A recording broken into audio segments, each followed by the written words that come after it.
I blame my grandma for starting me on this coffee addiction, because you know, Hispanics be starting their kids, grandkids off with coffee when they're like 3. Shout out to you, abuela. Muchas gracias. Just love coffee. All right. We are good to go. Woo! Hello, everyone. Welcome back to my channel. I am so happy to be sitting down getting ready to chit chat with you guys. So I definitely feel like I update Instagram more on like my life, you know, like if you follow me on Instagram, you pretty much like know what has been going on the past 3 months, and by like what's been going on, nothing crazy, just the fact that I moved to California. Right now I'm currently in Florida, but I moved to California, and I don't think I ever like shared the story behind it or like why I moved to California. And if you asked me 3 months ago as I was moving, I would have told you, I don't know, I just felt like the Lord was calling me over there. I honestly have no idea. Now that I have gone through these 3 months, now I understand, and now I know why I was all the way in California instead of being here in Florida. I really felt the call to do Circuit Riders. I don't know if you guys know what Circuit Riders is. If you don't, like they have a website, you can like learn all about it. I am gonna be doing the October one. So this October, I will be in Huntington Beach as a Circuit Rider for 3 months.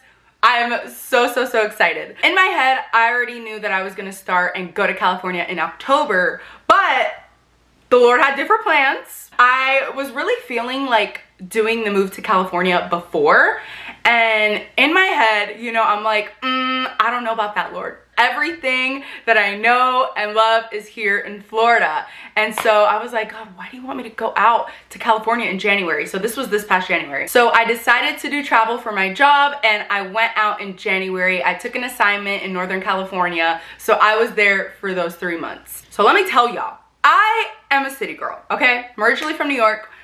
I lived in Central Florida, you know, my whole life, basically. I have never lived in like the country, away from everyone and everything, like in the middle of nowhere. So where I was going and where I got my assignment was not in LA, not in like San Diego, San Francisco, no city, literally in the mountains, in the wilderness, in the middle of nowhere in Northern California. So that was my life for the past 3 months. When you are in the middle of nowhere, when you gotta drive an hour and a half just to go to the nearest mall, you know, and like 45 minutes to the nearest Target, you start to get a little desperate. A little bit desperate. I found myself just being so desperate for Jesus. I've mentioned it before on my channel, but I'm a pastor's daughter, you know, I literally grew up in church all the time.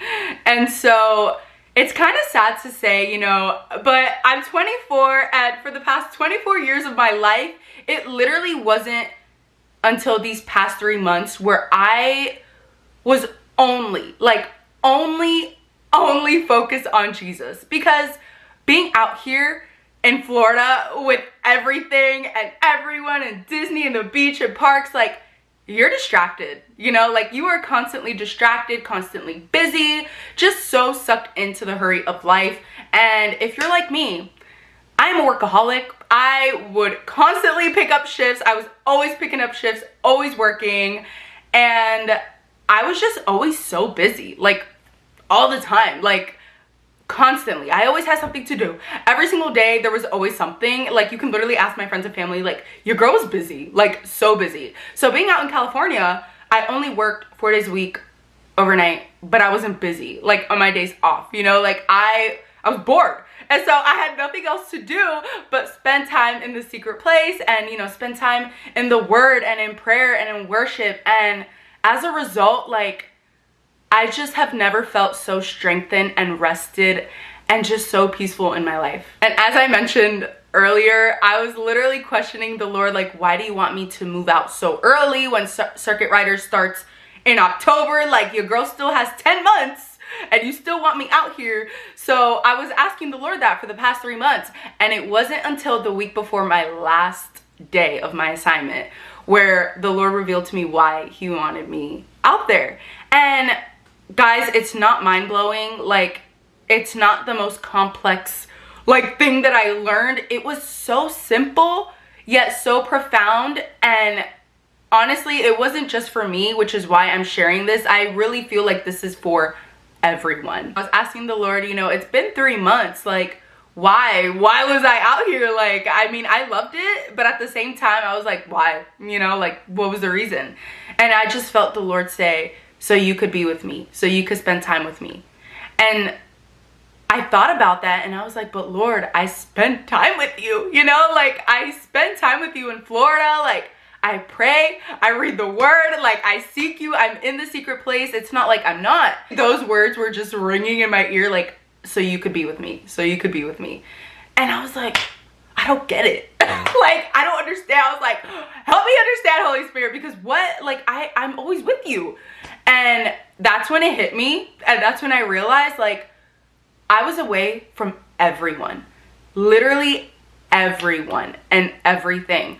And I didn't want to drive an hour and a half every single day to do stuff, you know, like I was in the house, and literally my only options were to spend time with the Lord. Like, he was my best friend during these 3 months, and he was all that I had during these 3 months. It was literally just him and I, dining together, doing literally everything together. He just wanted me to be with him.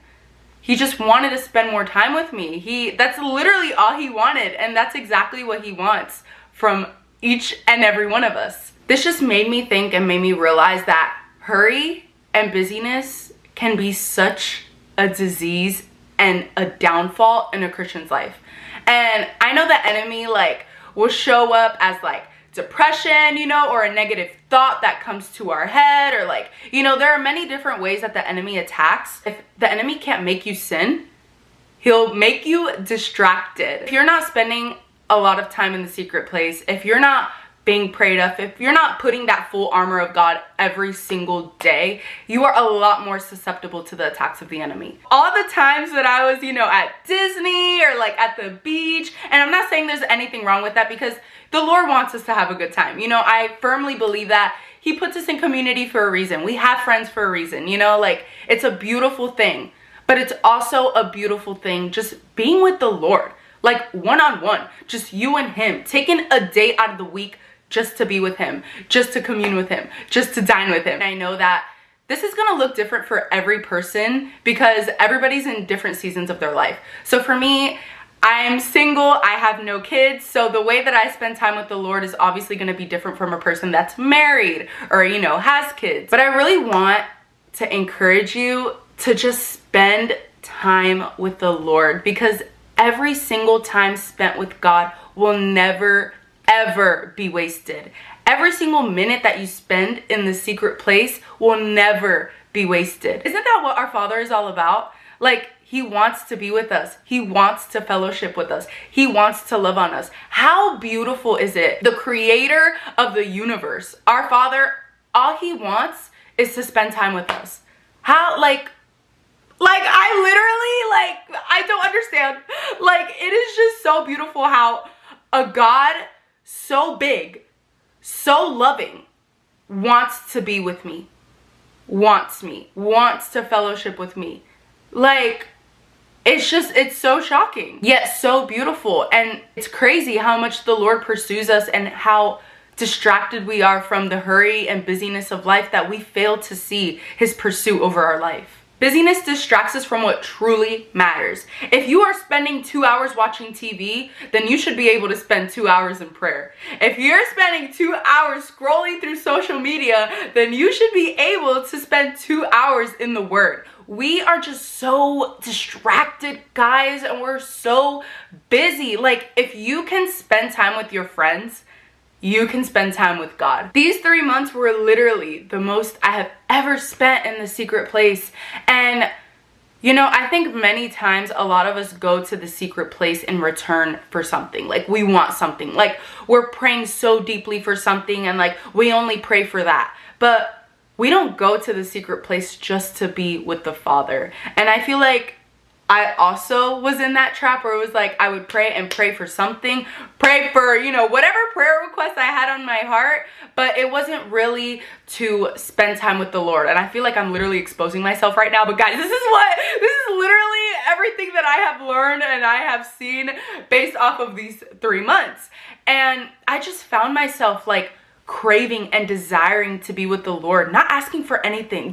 I just wanted a glimpse of his presence. I just wanted to be at his feet. I didn't want anything in return. I just wanted to be with him. And I learned the value of sitting at his feet, and I learned what it really meant to be in his presence with literally nothing, wanting nothing in return. I think many of us find ourselves just going to the secret place when we need something. When there is something that you've been praying for, you're praying for a miracle, that is when you will spend hours in the secret place. But will you spend hours in the secret place without asking for anything?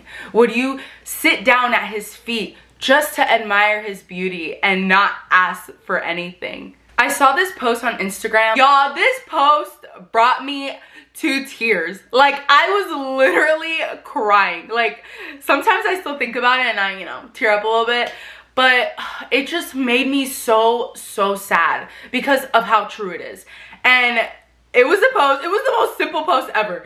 And it was a picture of Jesus sitting at a table and the chair next to him was empty. And the caption said, "Jesus wants to sit with us, but how many times do we leave that chair empty because we're too busy for him?"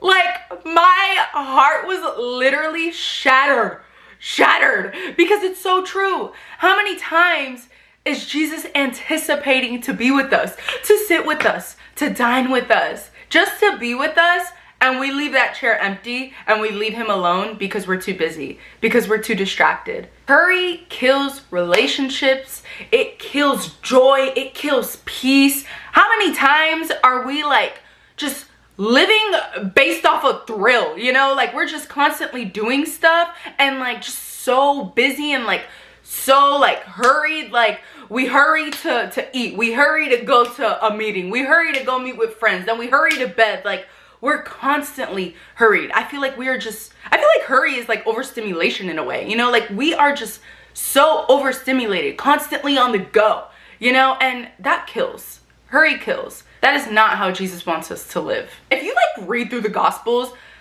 I was literally thinking of this. Like, do you ever see Jesus in a hurry?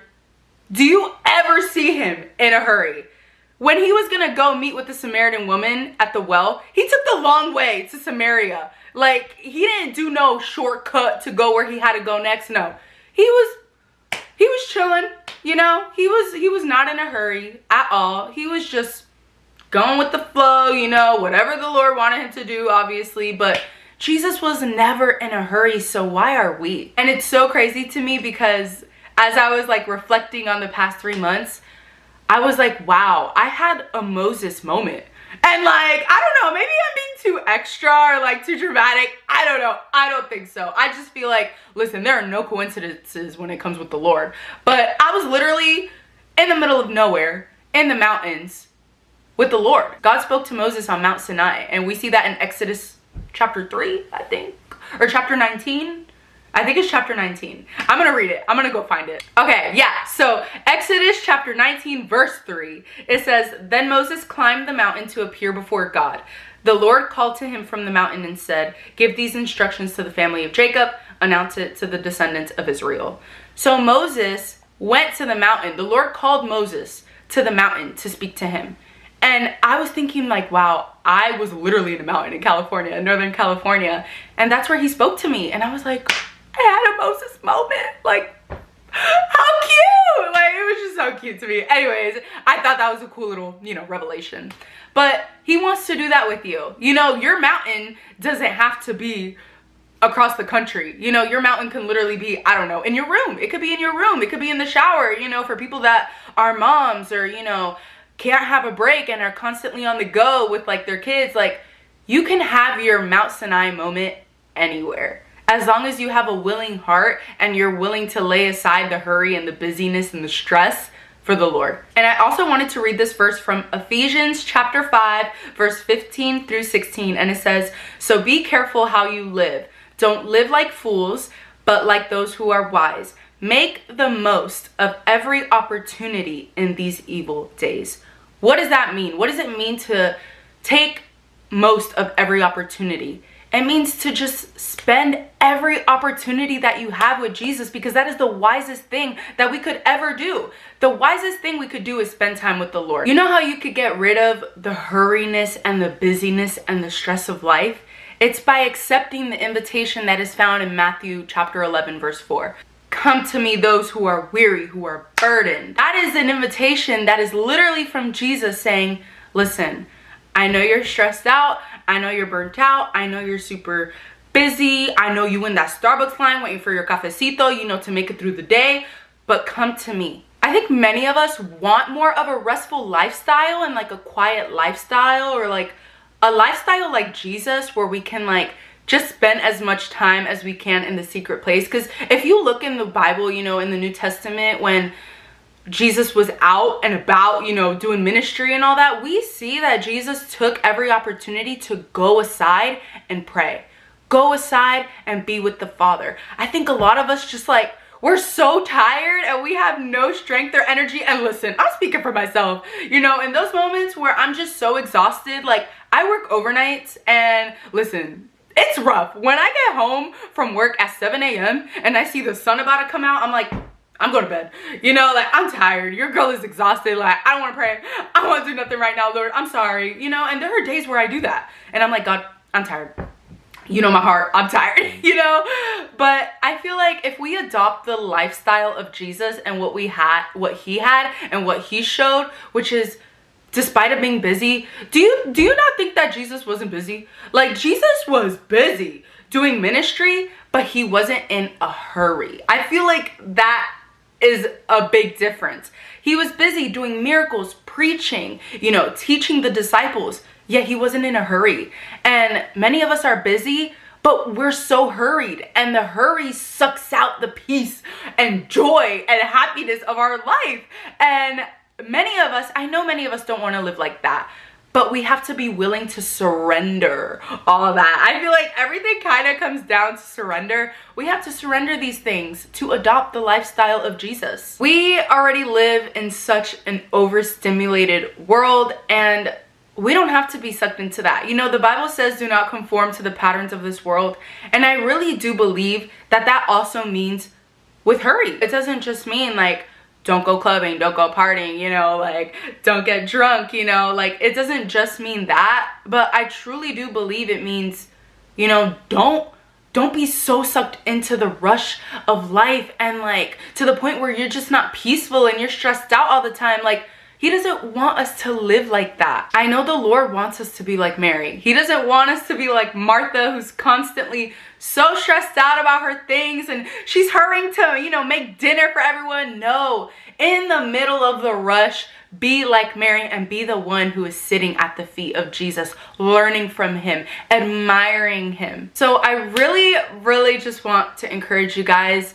It doesn't take a move across the country like me. Like it does not take that, guys.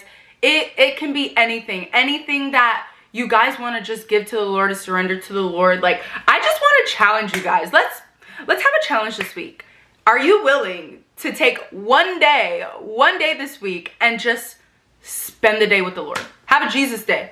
Have a Jesus day. You know, don't do anything. Okay, I guess it's like a Sabbath. Yeah. Okay, let's have a Sabbath. You know, Melena, I'm literally all over the place right now. I don't know why. It's like all these thoughts come into my head right now. But Melena just, I don't know if you guys know her. Melena's a YouTuber. I love her. I look up to her so much. But Melena actually like did a video on the Sabbath and I loved it. I incorporated that in my life and it's made such a difference. And listen, something that I hear all the time, and I used to be the one to say this too, but I hear all the time, there's just not enough hours in the day, you know, for me to do everything. But like, how dare you? How dare we question the amount of time that God has given us when we're not even using it? You know, we're not even using it correctly. Like God is the God of time, the God of everything. He made 24 hours in a day because he knows best. So who are we to question how many hours are in a day? Like, be for real. Be for real. Like, what? Why are we like this? We just don't know how to prioritize anything. That is our problem. That is the issue. And the issue isn't incorporating one whole day. So having 6 days to do everything and then 1 day spending time with the Lord. If you can't do that, you really need to evaluate your life. This is not me condemning you guys, I promise. Like, I'm not condemning you. Like, I was in the same boat, and there are still days where I'm in the same boat, especially now being in Florida. I have been so distracted with doing stuff and being busy because, you know, I haven't seen anyone in a month, or in 3 months. Haven't seen anyone in 3 months. But I just want to encourage you guys. Like I said, I'm not here to condemn you. I'm not here to judge you. I'm literally here to encourage you, and I really just challenge you to take 1 day this week, 1 day, shut everything off, don't do anything if you can, and have a Jesus day, have a Sabbath day where it's just you and the Lord, and that is it. If you marry, do it, bring your spouse, do it with your spouse. If you have kids, do it with your kids like Milena does, and just spend time with the Lord. Forget about the busyness, forget about the hurry of life, you know, just spend time with the one who wants to spend time with you. I love you guys so much. Thank you for watching this video, and I really pray that you guys were encouraged. And if there's anything I want you to take out of this video, it is to just be with the Father. It's to just sit at the feet of Jesus like Mary. Sit with him, dine with him, be with him, and watch and see how your love for him will grow. I will see you guys in my next video.